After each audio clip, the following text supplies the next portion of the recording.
Muito bem, estamos de volta para o terceiro e último bloco do programa Boa Noite Rio Branco desta quinta-feira.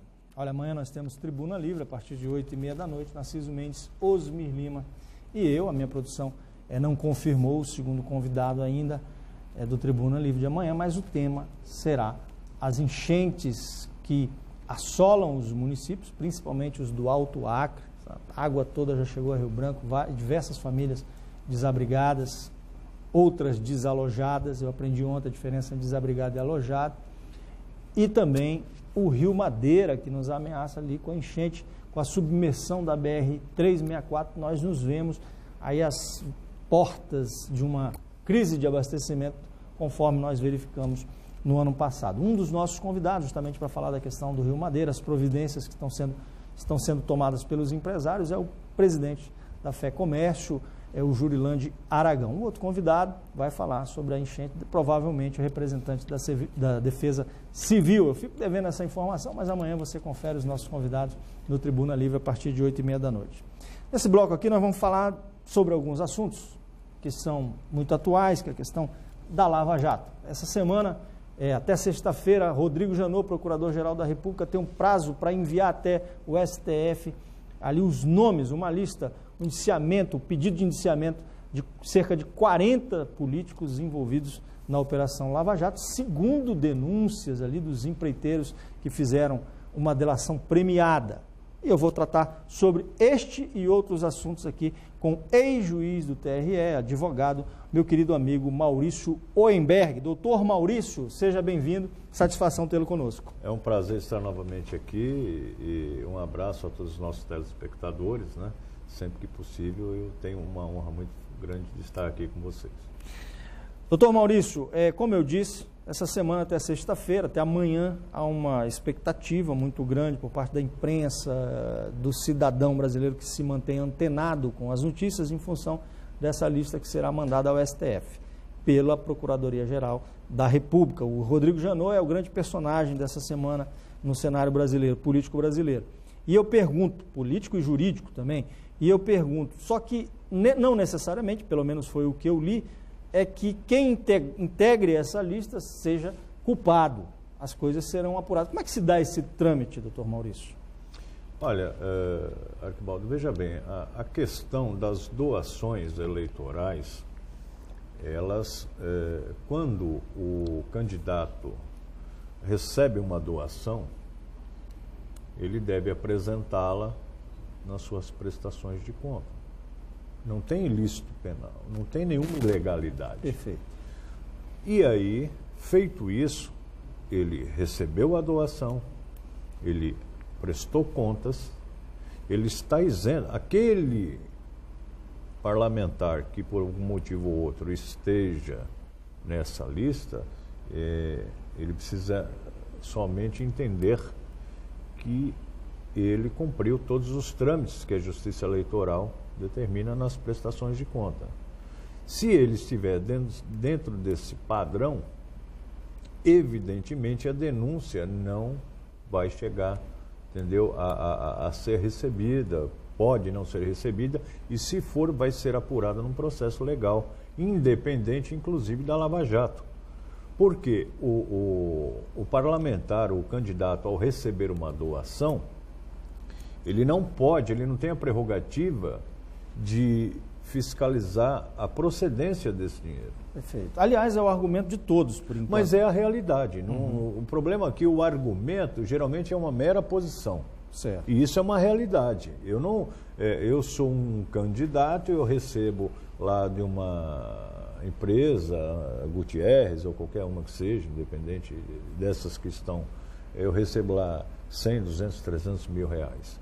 Eu recebo junto o comprovante de doação na minha prestação de contas e utilizo ele. Eu não posso chegar para o doador e perguntar para ele, olha, de onde saiu esse dinheiro? Saiu de propina? Ele não vai falar. E quando um candidato recebe algum dinheiro fora do legal, ele utiliza isso em caixa 2. E o caixa 2, ele não tem como ser tirado nunca. Como é que se pode apurar, então, no âmbito judicial, doutor Maurício, a responsabilidade de cada um com dinheiro, os recursos que foram desviados da Petrobras? Teria como fazer isso? Já que a justiça só carimbou como legal? Não, veja bem, nós temos 2 pontos aqui a levar em consideração. Quem fez a doação sabe a origem. Certo. Quem recebeu, não. Certo. Significa dizer o seguinte, que a empresa que fez a doação de um dinheiro ilícito, ela continua respondendo. Uhum. Quem utilizou esse dinheiro por doação sem ter como avaliar se era um dinheiro de corrupção ou não, ele não pode responder por algo que ele não deu causa. Mas nós temos que levar em consideração um outro dado também. Na Petrobras, nos cargos de gerência que propiciavam o desvio desse dinheiro, há representantes do PT, do PMDB e do PP, que estavam lá justamente para facilitar o financiamento de campanha. Isso não é levado em consideração? Até pode ser, porque esses foram os agenciadores, uma verdadeira quadrilha, entendeu? Uma coisa insana. Tanto que perderam o controle da situação. A Petrobras, eu posso te falar isso porque eu trabalhei 11 anos no sistema Petrobras. Eu trabalhava numa empresa da Petroquisa, cuja a Petrobras era majoritária. Com sede aonde? No Polo Petroquímico de Capuava, ABC Paulista. ABC Paulista. E eu trabalhei de 1980 a 1991, quando me formei e fui advogado. E era uma questão de orgulho trabalhar no sistema, o que infelizmente hoje não é mais.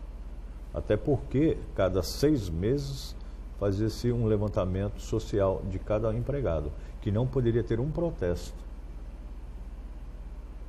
Então veja como que... É um criterioso, né? Tão criterioso. Se o funcionário tivesse um protesto, ele era chamado, recebia o valor da sua dívida em dinheiro no caixa, ia lá, pagava, comprovava o pagamento. Depois de 6 meses, novamente ele... Entendeu? E ele pagava isso parcelado de acordo com as suas possibilidades. Isso na década de 80? De 80. Sob o governo do Sarney?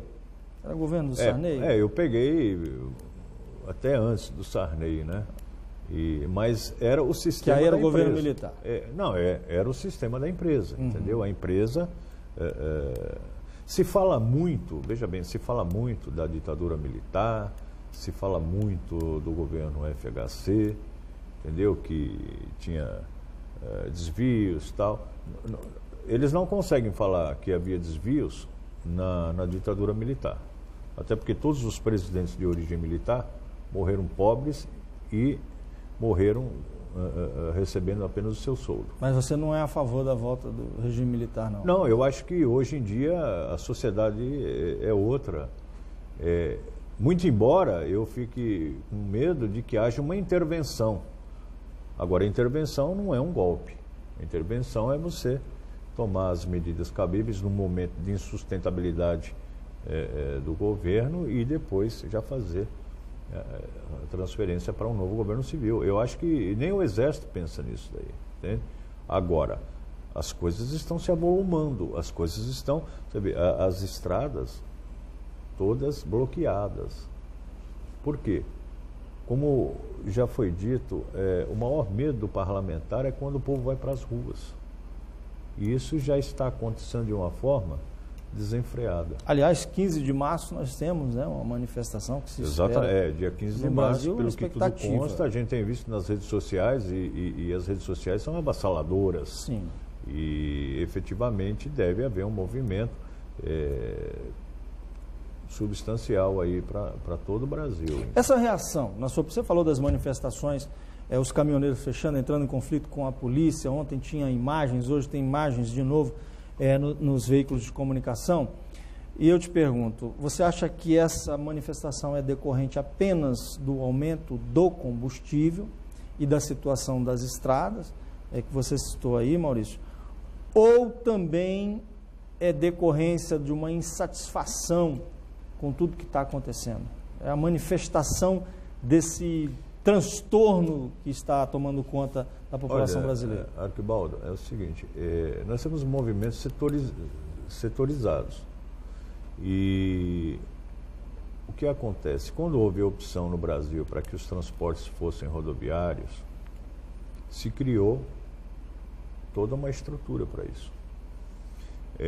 Hoje, os fretes hoje, eles estão muito aquém deveria estar. Consequentemente, com o aumento de combustível, pedágios caríssimos. Para você ter uma base, você anda 400 quilômetros na rodovia Castelo Branco, são 7 pedágios. Nossa. A cada 50 tem um pedágio. Então você imagina o custo, isso é por eixo. Uhum.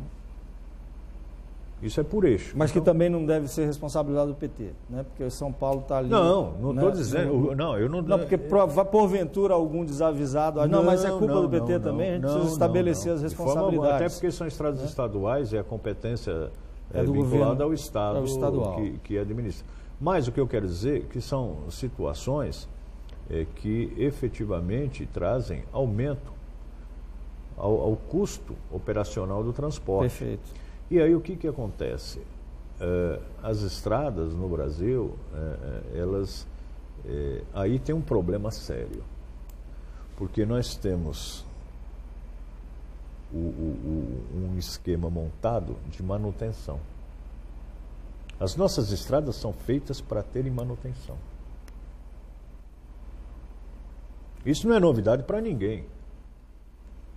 A gente vê a estrada, por exemplo, com um ano de concluída e toda esburacada, aí vai se fazer a manutenção e essa manutenção tem custo. Perfeito. Então, é complicado.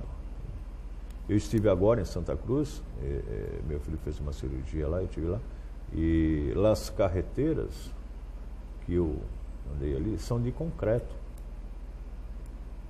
para 50 anos de vida.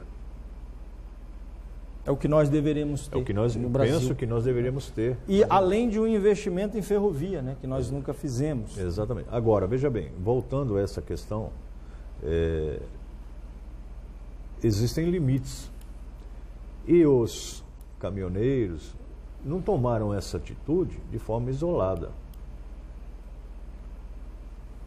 Pelo contrário, eles estão bem estruturados, porque o movimento começa num lado do país, quando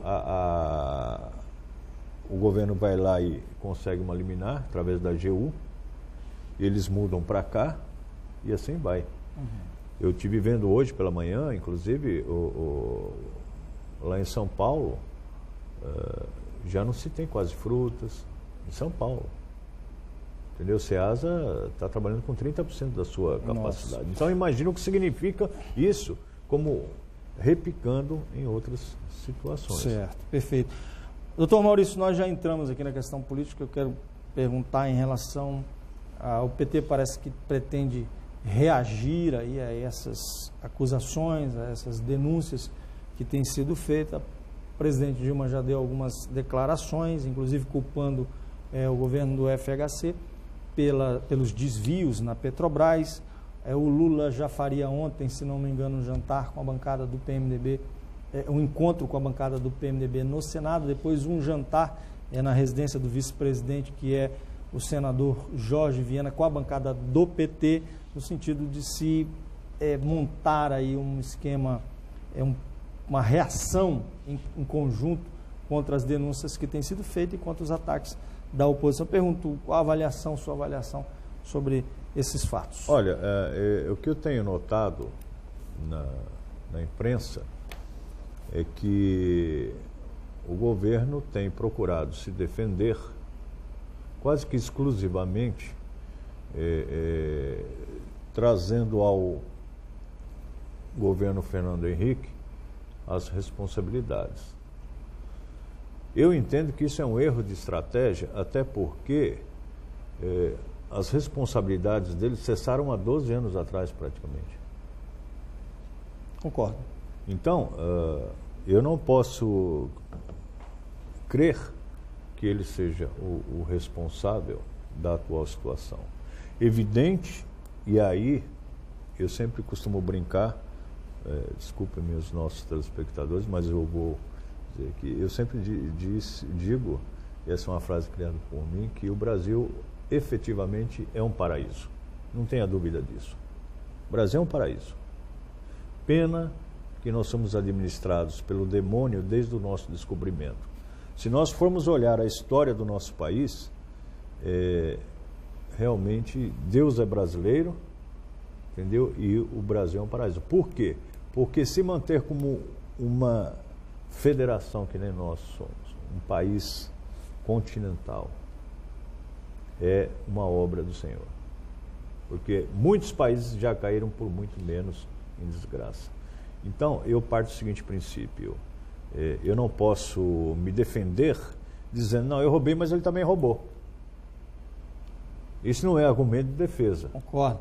E em relação à reação do PT, principalmente do Lula, que está tomando para si a responsabilidade, virou protagonista agora da defesa do partido e do governo. Nós podemos levar em consideração que a Dilma está abatida. A Dilma está, últimas entrevistas que eu vi dela, assim, eu notei que ela está abatida, ela emagreceu, o semblante dela é de derrota. E o Lula, ele tem a obrigação, até porque tem 10 anos, tem 8 anos dele lá, ele tem a obrigação de se manifestar. Não da forma equivocada que ele está se manifestando, querendo trazer o MST, entendeu, para as ruas, como ele declarou numa reunião da CUT, dizendo que o Stébile estaria com ele nas ruas e que se fosse para brigar, ele sabia brigar. Não é esse o caminho. Veja bem, não é esse o caminho de confronto. O grande problema é o seguinte, é que ainda a gente convive com aquelas pessoas que quanto pior, melhor. Mas agora eles vão sentir o peso desta definição. Da impopularidade. Exatamente. Você quer ver uma coisa muito simples? O Lula esteve aqui na época da campanha. Eu fiquei envergonhadíssimo, porque lá na Gameleira tinha em torno de 200, 250 pessoas. Mas também meio-dia, Maurício, aí não dá para ferir... Falha. Não, é outra falha. Não dá para ferir o tamanho da popularidade do ex-presidente com o horário daquele, não tem cidadão que aguente, por mais que goste do Lula. Eu não sei quem foi o gênio que... Maurício, rapidamente, vamos encerrar aqui, mas bem rapidamente mesmo, porque o nosso tempo está estourado. Sim. Joaquim Levy, ministro da Fazenda, dura no cargo ou não? Olha, é evidente que ele veio para tomar as medidas impactantes. E nós já temos exemplos anteriores de todos aqueles que fizeram isso daí, tiveram uma vida curta. Evidentemente que se ele não for atendido naquilo que ele pretende, ele mesmo vai se retirar, porque ele não vai se expor ao ponto de ser lá retirado. Ele deve se retirar por conta dele. Evidentemente que essas reuniões entre PT, PMDB, PP, elas são importantes, mas eles precisam, veja bem, eles precisam entender que o foco não é o ataque, o foco não é ir para as ruas querer atacar, como aconteceu nesta reunião do Lula com o pessoal da CUT, em que as pessoas do PT sentaram a mão no pessoal. Mas fizeram também uma reunião a portas fechadas, né? Não dá para fazer em praça pública, eu concordo com essa opinião. Tanto que o Lula precisou de segurança policial para poder... Exatamente. Meu querido amigo Maurício Schoenberg, doutor Maurício, muitíssimo obrigado pela sua vinda, a gente terá outras oportunidades para conversar. Eu agradeço mais uma vez o fato de poder estar aqui. Eu espero que a população tenha tranquilidade, muito embora a situação é complexa, mas o mais importante, Arquibaldo, é a nossa realidade, o que não era anteriormente. Então agora nós vamos ter que viver com uma realidade dura. E quem vai pagar o preço dessa dureza, como sempre, é o povo. Tá certo. Obrigado, doutor Maurício, é sempre uma satisfação muito grande esse papo esclarecedor aqui sobre política e os meandros jurídicos. Obrigado a você também que me acompanhou. Estamos encerrando aqui essa semana o Boa Noite Rio Branco. Eu reitero mais uma vez que amanhã nós temos Tribuna Livre, a partir de 8h30 da noite, um pouquinho mais tarde, a partir de 8h30 você já está aguardando o nosso debate sobre a enchente. Eu conto com a sua audiência. No mais, um bom final de semana. Eu espero na terça-feira que vem, com a graça de Deus, poder estar de volta e contar com você aí do outro lado. Tchau!